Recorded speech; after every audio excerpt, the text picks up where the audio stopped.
Ok. Y un poco lenta. Qué Ok. gusto. Entonces les voy a ir contando. Ok. Ok, les voy a ir contando. La licenciada Arlene es bióloga, ¿sí? De nuestra universidad, de la UNA. También es docente, es investigadora y es docente vinculadora del Departamento de Biología del CURLA, ¿sí? De la UNA CURLA. Desde 2011 es pasante de la Maestría de Ciencias y Tecnología Marina en la Universidad del Atlántico. Y pues es un orgullo tenerla aquí porque sé que es bien dedicada y sé que es excelente en lo que hace. Entonces aprovechémosla, muchachos, para poder entonces, con este pequeño tiempito, adquirir todo lo que más podamos y de una vez saber todo lo que se tiene en su país, ¿no? Porque necesitamos hacer más patria, ¿sí? Ok, entonces, adelante. Ya pues sí, ya compartiste pantalla, ya lo vemos aquí.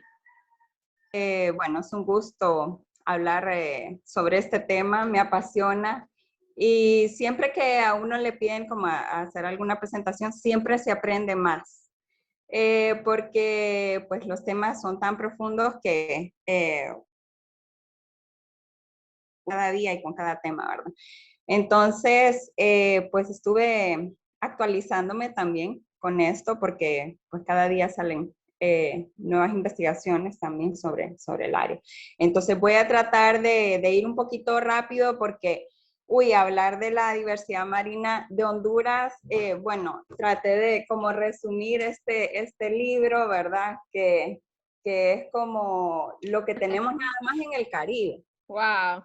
De todas las fotografías de este libro son de Honduras.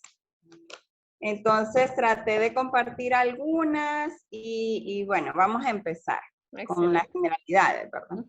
Entonces, bueno, todos sabemos, ¿verdad? Que el 75% del planeta es agua. Que hay aproximadamente 200.000 especies identificadas, pero pueden ser millones. Sabemos que esta investigación, pues yo creo que sabemos más del espacio que de lo que hay en el agua, ¿verdad? Y no digamos si nos vamos a niveles taxonómicos ya genéticos, estamos en pañales en ese tema.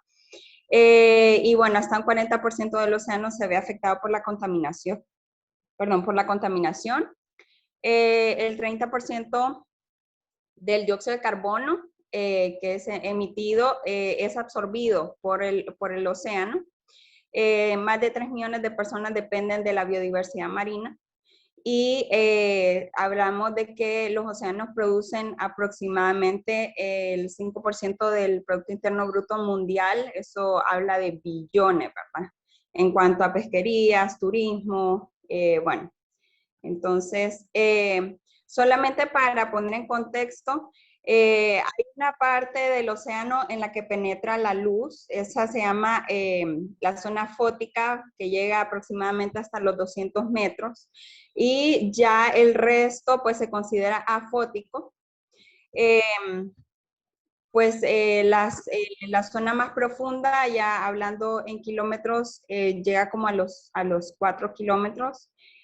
Perdón, a los 11 kilómetros y se va diversificando de acuerdo a las profundidades, porque recordemos que hay presiones y hay ciertos organismos que aguantan ciertos tipos de presiones y por eso vamos a ver que ya en las zonas muy profundas, que son las menos exploradas, los organismos más que todo están formados por agua, porque la presión ejerce tanta fuerza que hay adaptaciones bastante interesantes.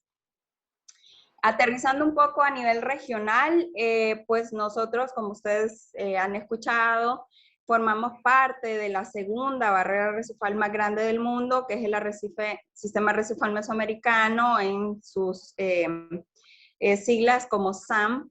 Esta área, pues, es la más rica de todo el Atlántico.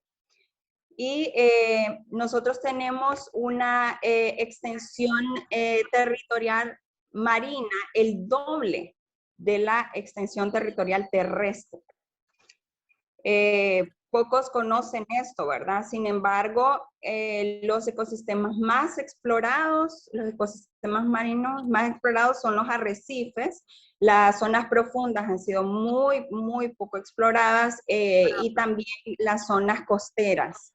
Los arrecifes, por ejemplo, de Tela, de Cortés y de Omoa, están iniciando apenas con investigaciones. Se conoce muy poco, por ejemplo, de los arrecifes de Balfate, de los arrecifes que tenemos acá cerquita de La Ceiba, que hay un sitio arrecifal que se llama Salmedina, y del resto de la biodiversidad más que todo conocida por la pesca artesanal, extracciones que se hacen, entonces eso permite conocer un poquito de lo que hay en mar abierto. A nivel de generalidades, ¿verdad? Como les mencionaba, tenemos el doble de mar territorial. Y en cuanto a especies, estamos, bueno, en esponjas tenemos aproximadamente 53 especies, en corales 156. Moluscos 48, equinodermos 31, algas 94, 93, esto varía de acuerdo al autor, ¿verdad? Y en peces hay una estimación de 324 especies. Esto en cuanto a la biodiversidad. Bueno, pero cuando estudiamos la biodiversidad, muy pocos entran en el tema de la biodiversidad microscópica. Esa es bastante complicada de estudiar, sabemos que se requiere de mucha tecnología y también la parte de la clasificación es complicada, es más que todo a nivel genético. Tenemos, por ejemplo, las cianobacterias, que son un grupo de bacterias que realizan fotosíntesis y también realizan quimiosíntesis. Estos organismos son los mayores, de los mayores productores de oxígeno en el mundo. Muchos desconocen este dato, ¿verdad? Ya que por ser organismos microscópicos, pues no se les toma mucho en cuenta. Cuando hablamos de fotosíntesis, pues todos recordamos que es energía del sol, y quimiosíntesis es que también tienen la facilidad de poder fabricar su alimento a partir de nutrientes como el nitrógeno y el azufre. Dígame, Andrea. ¿No? Ok. Podemos ir parando si hay preguntas. Ok. Luego el otro grupo son las microalgas. A niveles morfológicos, pues una bacteria y una alga es diferente. Y también muchos, bueno, ya hablando del grupo de las macroalgas, confunden entre plantas y algas. Son dos grupos diferentes porque morfológicamente y evolutivamente son diferentes, tienen pigmentos diferentes, pero hablando también de microalgas, hay diversos grupos, son diferentes a las bacterias, ¿verdad? Que hay diatomeas, hay dinoflagelados y hay una gran diversidad también muy, muy poco explorada y especialmente en nuestra región. Hay algunas imágenes de las microalgas. Luego las macroalgas pues son un grupo más vistoso, bastante importante en la cadena trófica porque son el alimento de muchos organismos. Tenemos diferentes tipos de macroalgas como lo son las rojas, las verdes, las cafés, las pardas. Estas son muy coloridas, contienen bastantes pigmentos que actualmente son utilizados en la medicina. Y estos pigmentos, metabolitos secundarios, muchos de ellos no tienen equivalente a los químicos de las plantas terrestres, o sea, son evolutivamente y químicamente muy especiales. Entonces, ha llamado mucho la atención de los científicos y actualmente se están haciendo bastantes derivados de estas algas, perdón. Luego tenemos el grupo, bueno, se me quedó un video abajo, pero después de las plantas seguirían los pastos marinos, ¿verdad? O las plantas del mar. Estas sí son plantas fanerógamas, tienen flores, ¿verdad? Su reproducción lo hacen a través del agua, ¿verdad? Liberan sus gametos en el agua. son bastante importantes porque absorben la sedimentación, porque sirven de refugio para peces. Luego al final si nos queda chance, les voy a presentar un videito de lo que son los pastos. Tenemos 4 especies diferentes en Honduras. En cuanto a invertebrados, ya entrando a la parte animal, es bastante amplio. Aquí encontramos anémonas, como esta que vemos en la parte de arriba. Vemos poliquetos, como esta que parece como una... ¿qué sería? Bueno, en realidad es un gusano, pero tiene esta forma. Tenemos gusanos planos, como este gusano que se alimenta de corales.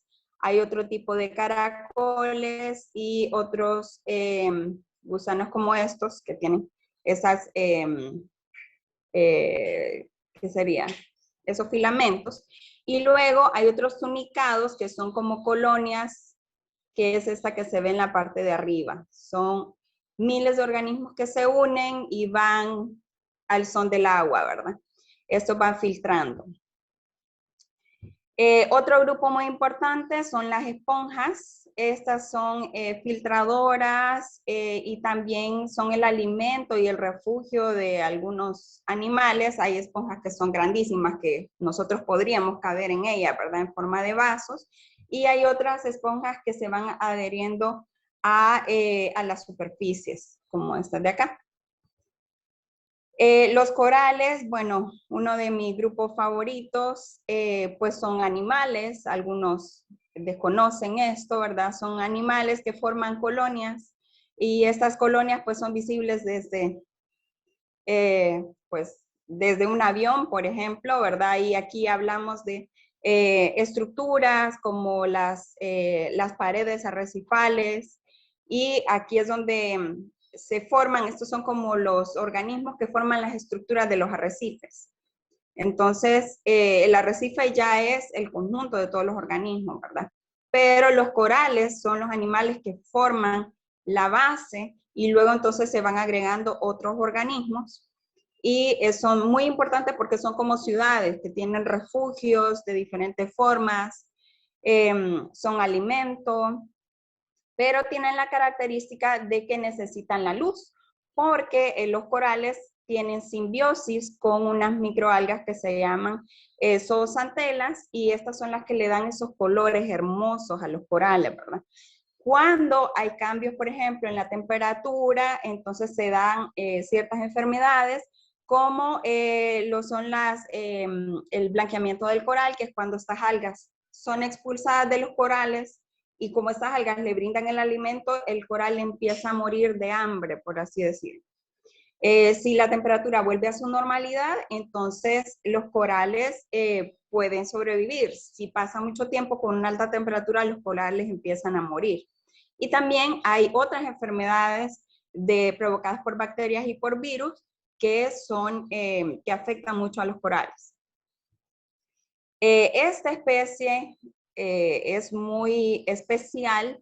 Esta es una imagen de Banco Cordelia. Es un sitio espectacular que queda entre los dos muelles en Roatán. Cuando uno va en el avión, casi aterrizando, se ve una coloración amarilla, pues está lleno de este tipo de coral que tuvo una gran afectación a nivel de todo el sistema arrecifal, y Banco Cordelia junto con un sitio de tela son como los semilleros o los sitios que quedaron a nivel de toda la región y son como la esperanza para que se pueda repoblar.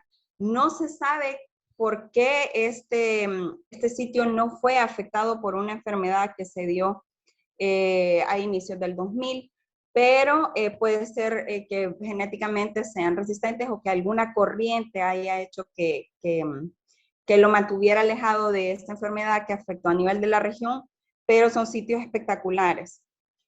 Entonces, ahí podemos ver un poquito en la parte de abajo, ¿verdad? Que hay algunos peces. Entonces, cuando uno anda haciendo snorkel, porque es tan somero que se puede hacer snorkel, y ve toda como una ciudad, ¿verdad? De peces que andan ahí escondiéndose. y son refugios, ¿verdad? Esta es otra especie, Acropora palmata, cuernos de ciervo, que está súper, bueno, son como 300 colonias, no me acuerdo, cada una de estas es una colonia, ¿verdad? Pero hay un número exagerado de esta especie en Tela y se descubrió en el 2011. Entonces, por eso Tela ha tomado una gran importancia a nivel de toda la región en cuanto a protección, porque también esta especie se vio muy afectada y entonces con las corrientes, como los corales se reproducen sexualmente, liberan óvulos, ¿verdad? Esperma, y luego estos se unen en el agua y migran con las corrientes. Entonces son una gran esperanza para toda la región. Otras especies de corales, hay corales blandos, hay corales duros, y son muy coloridos, ¿verdad? Otro grupo importante son los equinodermos. Las estrellas de mar, pues creo que muchos escucharon de las estrellas, han escuchado del banco de estrellas. Estas son depredadoras, tienen una importancia como controladores biológicos, pero este de aquí del lado izquierdo es el erizo. El erizo es súper importante porque...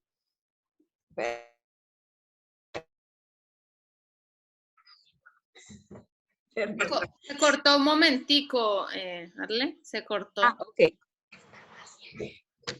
¿Ya? ¿Me escuchan? Sí, sí. ¿Ibas por el erizo? Ok, el erizo es súper importante porque son controladores de algas y uno de los máximos competidores de los corales son las algas. Los erizos tienen una boquita en la parte de abajo. Perdón. Y entonces en Tela se ha encontrado una gran cantidad de erizos, que eso refleja la buena salud de este arrecife.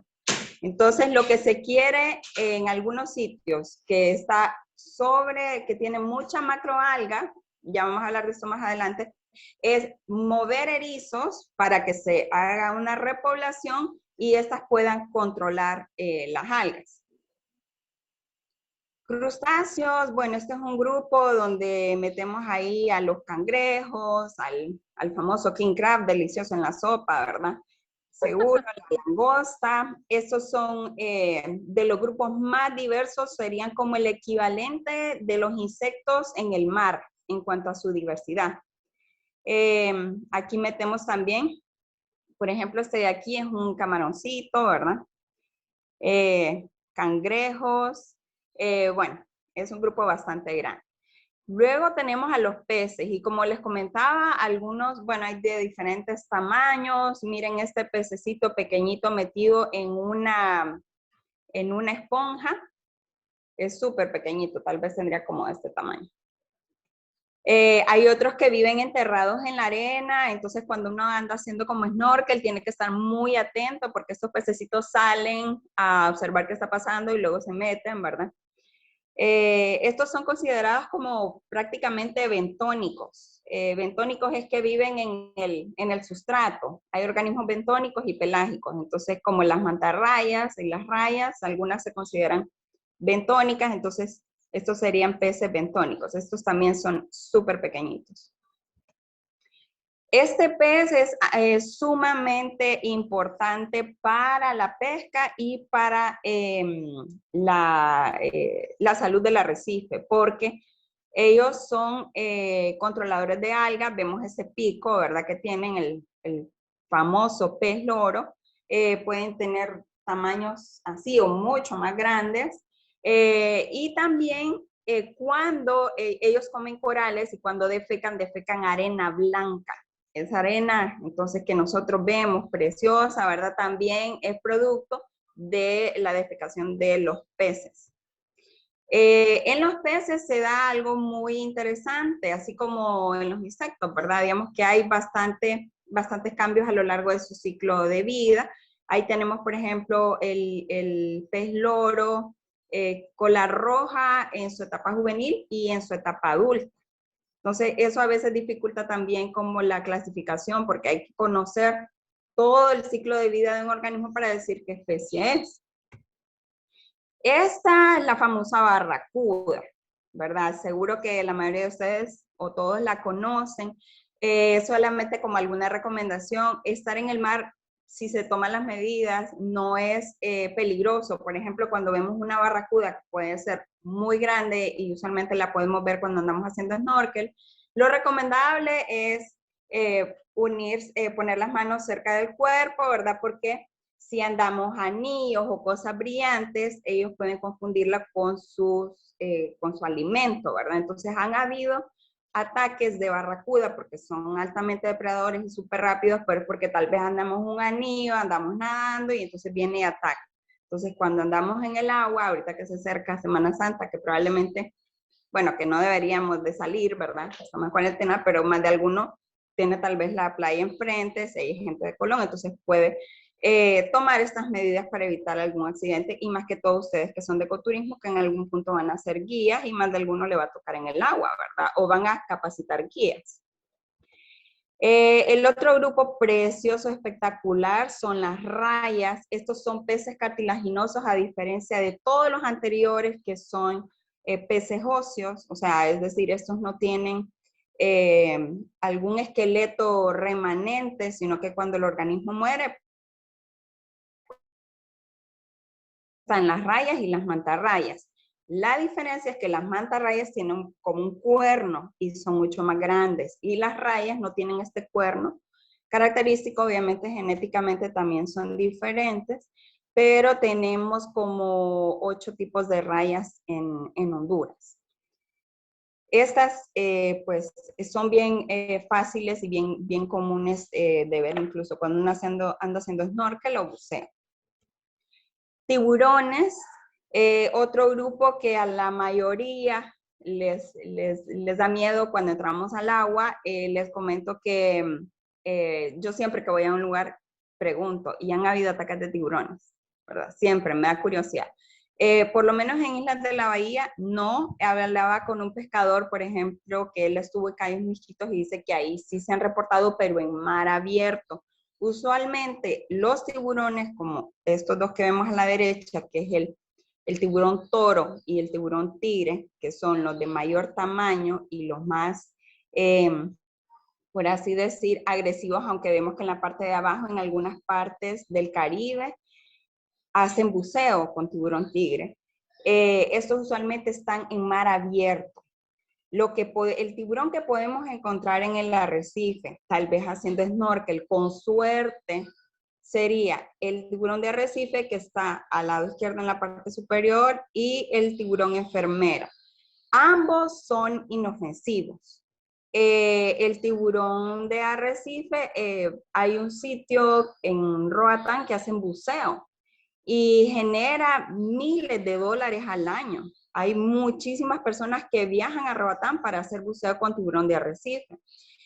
Yo lo he hecho un par de veces y no, o sea, son tiburones tal vez de 2 metros, se hace buceo con unos 20 tiburones, nunca ha habido un problema, son espectaculares, ¿verdad? Si alguna vez les interesa entrar al rollo del buceo, pues también pueden hacerlo.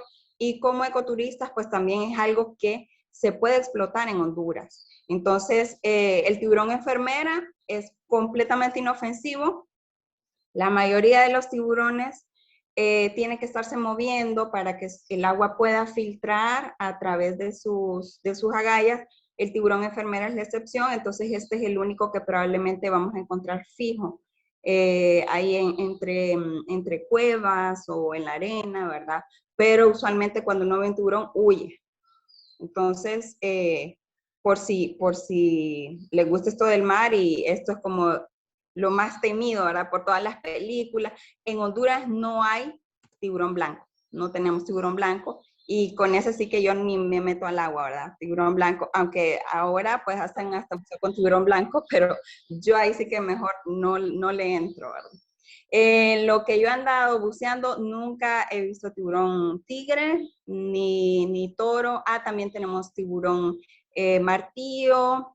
tenemos un tiburón de punta negra, hay dos tipos de tiburón martillo y bueno, hay como ocho especies de tiburones en Honduras.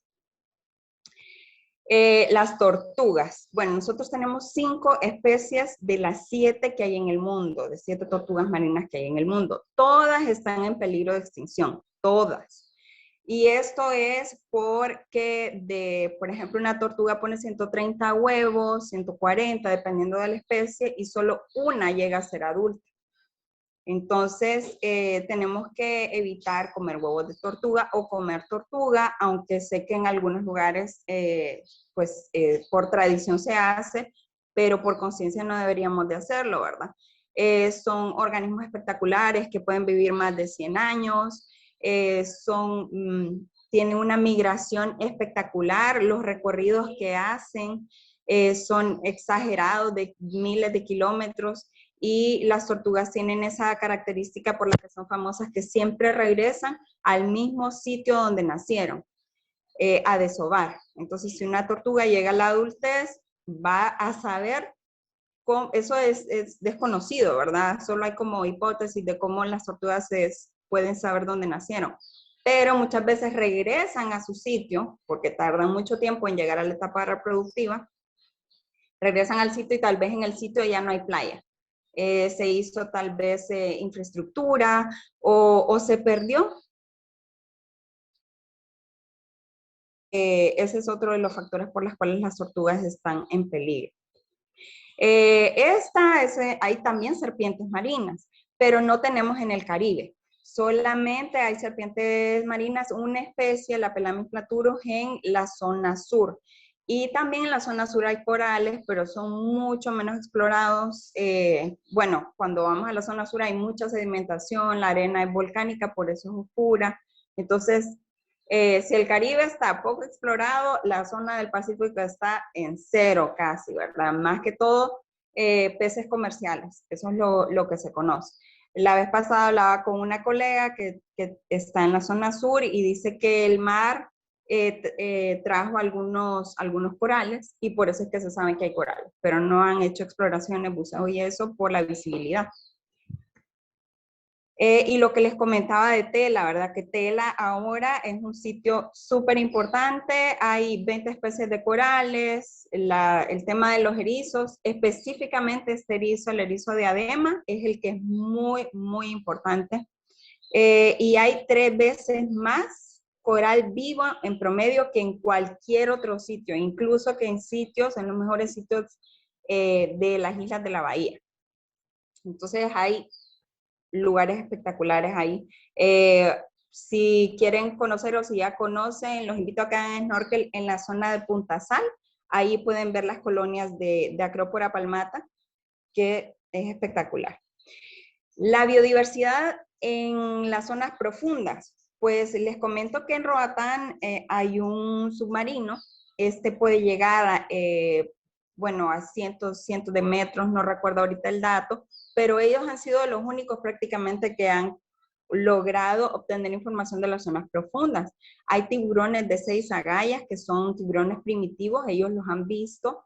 Pues no sé cuánto cuesta una inmersión, pero se cobra por hora y bueno, dicen que bajan y le dan comida, le dan cerdo, le ponen unos cerdos en unas mantas y ahí llegan los tiburones. Ellos ya tienen los sitios, ¿verdad? Y han logrado fotografías de estos organismos. Vemos abajo un pulpo, ¿verdad? En la parte de arriba tenemos algunos de los nidarios que, como les comentaba, en las zonas profundas son más que todo formados por agua, y algunos crustáceos. Ahora vamos a la problemática. Vamos a ver cómo estoy con el tiempo. Ok, ya. Bien, pues tenemos 10 minutos aún. Ok. Aterrizo con la problemática,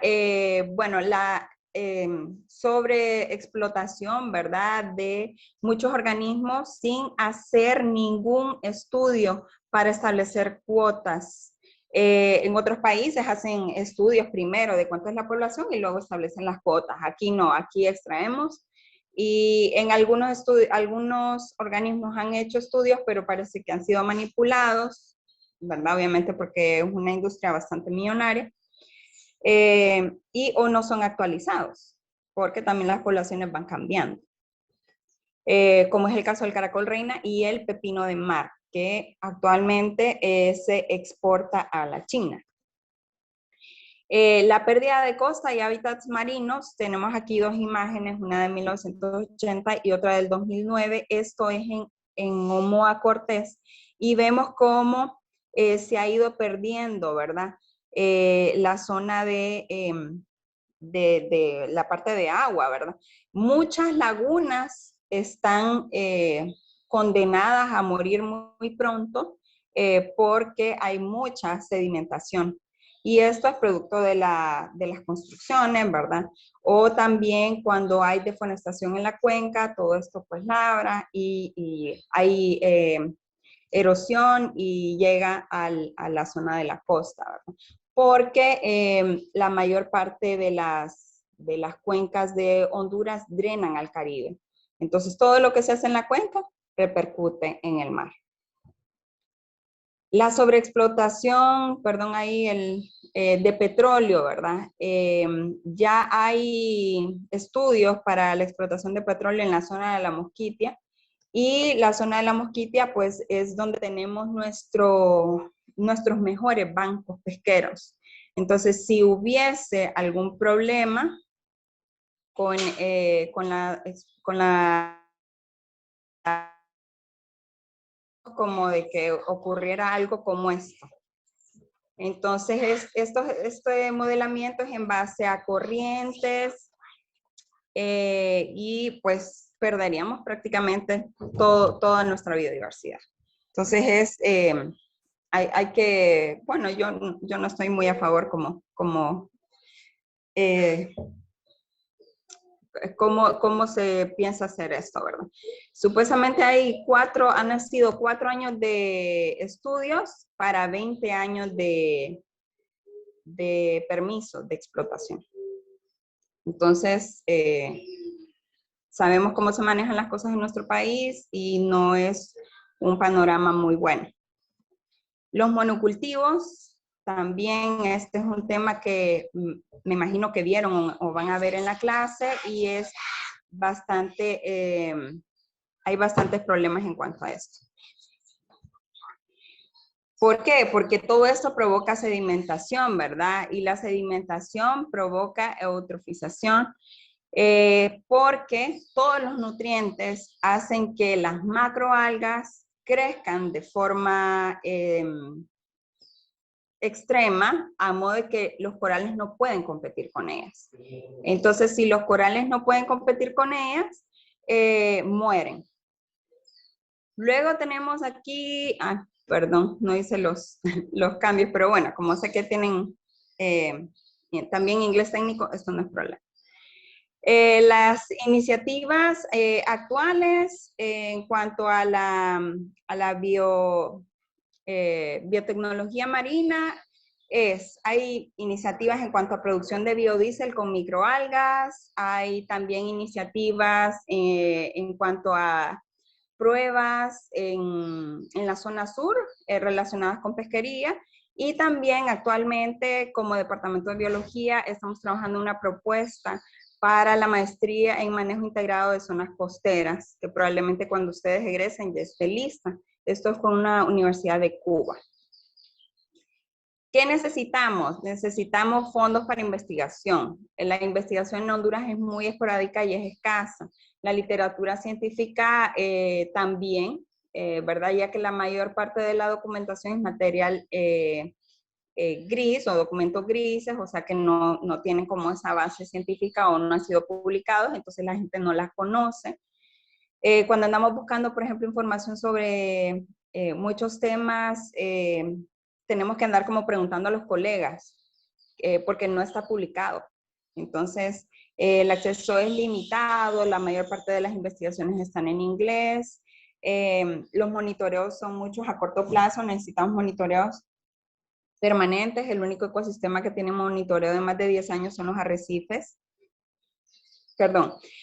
hay falta de aplicación de las leyes y no hay especialistas en el tema. La mayor parte de los especialistas es por experiencia, no porque han podido cursar estudios, porque ni siquiera existen maestrías relacionadas en este tema en Honduras. Esta de manejo integrado sería la primera maestría que tendría relación con el tema marino. Y bueno, solamente, ¿cómo estamos de tiempo? Bien. Ok. No alcanzo a ver cuánto tenemos. Puedes dejar de compartir ahora sí la pantalla. Ok. Tenemos 3 minutos 20 segundos. Ok. Ok, no, excelente, bellísimas fotos, ¿no? ¿Se han dado cuenta todo lo que hay en Honduras, solamente la parte marina? Es increíble, Sí. es increíble. Este tipo de información debería salir por todos los medios, periódicos, hacer, no Sí. sé, propagandas y culturizar de todo lo que está sufriendo, ¿no? Porque me dejó impactada, por ejemplo, lo de las tortugas. Yo he visto cómo venden los huevitos de tortuga en cualquier sitio y no hay policía ambiental, no hay entes ambientales que frenen esto. Hasta en el estadio yo veo que lo venden, en la calle, en cualquier lado. Bueno, Sí, niñas. y le atribuyen, por ejemplo, que es afrodisíaco, que no sé qué. Ajá. Es pura publicidad. Claro que no es Sí. verdad. Preguntas, jóvenes. Yo tengo una pregunta, que ya días tengo una duda. Ajá, Andrea. Yo no sé si a esta especie es un pez o es un tiburón. Que le dicen tiburón ballena, pez ballena, no sé si es. Excelente pregunta. Bueno, el tiburón ballena es un pez. Es el pez más grande del mundo. Y llega a las zonas de las islas de la bahía cuando tiene sus crías pequeñas, llega a esa zona. Entonces, hay algunas épocas del año en las que es más fácil ver, pero sí, es un pez. Ah, ok. Y me hizo falta hablar de mamíferos. Es que, bueno, voy a resumir esto, ¿verdad? Pero como les digo, la parte de mamíferos es un poquito más difícil de estudiarla porque requiere más que todo embarcaciones en alta mar. Pero tenemos, vamos a ver, bueno, solo les voy a enseñar acá. Sí. Estos son los mamíferos reportados. Tenemos 1, 2, 3, 4, 5, 6, 7 especies, entre ellas las famosas orcas. Las ballenas asesinas han sido vistas en islas de la bahía. Han habido últimamente algunos varamientos de ballenas que usualmente no son las rutas migratorias, entonces esas no se considerarían que viven aquí, ¿verdad? Pero sí, los delfines, pues es bastante común verlos. Licenciada. ¿Perdón? Me da un pesar, pero falta menos de un minuto. Sí. Nos va a contar. Sí, hay un montón de grupos que se quedan fuera. Sí, le agradecemos muchísimo. Esta información es apasionante. Es más, se me ocurre que debería haber una optativa para ecoturismo. Una optativa que tenga que hablar de algo de lo marino. Sí, hay una clase nada más, que es la que doy, gestión marino costera, pero se nos va toda la clase en ver ecosistemas. Es bien difícil profundizar. Ok, no, le agradecemos muchísimo. Espero, como usted